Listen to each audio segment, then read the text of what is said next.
In our first two videos, we covered the first two principles of the Ds of security, which was to deflect and deter. And in the last one, which is this one, we're going to go through the last element, which is to detect.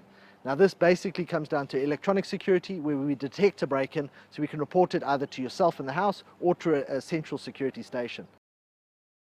Detection on the boundary, there's really only two things you can look at. Looking at entry points such as driveway gates, you can put a sensor on the gate to make sure that if it's opened, triggers the alarm, and the other would be the electric fence. Obviously it is an early warning system, it does need to be kept in good nick, but it does act as that first barrier of detection. External detectors are really your first opportunity to pick up a break-in, and it is vital in reducing the amount of time they have on site. The setup, the design, the layout of your beams is extremely important, and all too often people use the wrong detectors in the wrong place, which results in false alarms, which means you don't turn them on, which means you lose that extra layer of protection. So whether you're using beams or passives, depends on the area. You have to take in consideration the lay of the land, the pets, what the function of the detector is, and what the environment is, to make sure that it is working optimally and it's the right detector for the right area. But without this, you're losing that first layer, that first line of defense, which is so vitally important. Your next layer of defense would be your entry points, windows and doors up against the building. And it is vital to have contacts on these areas, because it not only makes sure that you close the doors and windows before you leave the property so that you don't entice them, but it will also then pick up anybody trying to break in through them. An extra one that not many people know about is armed burglar bars. These transparent burglar bars are actually armed. There's a cable running through them, which means if anyone tries to cut them or kick them out, it does trigger the alarm, which is just an added benefit and another level of detection that ensures that you pick up a break-in to allow them to respond, and again reduce the amount of time they have on site.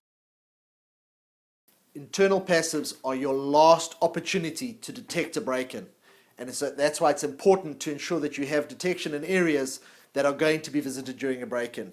Most instances, for a basic entry-level system, you look at the master bedroom because there's jewelry, cash and weapons, and you look at the lounge for the TV, the DVR, and those kind of electronic equipment that they go after. Other rooms that that should be looked at is the safe room, offices, spaces, those kind of things also need to be protected, unless you can do every room in the house, which is obviously optimal. But this is your last opportunity to pick up a break-in should they get past or defeat the other items or detectors that you've put in their path.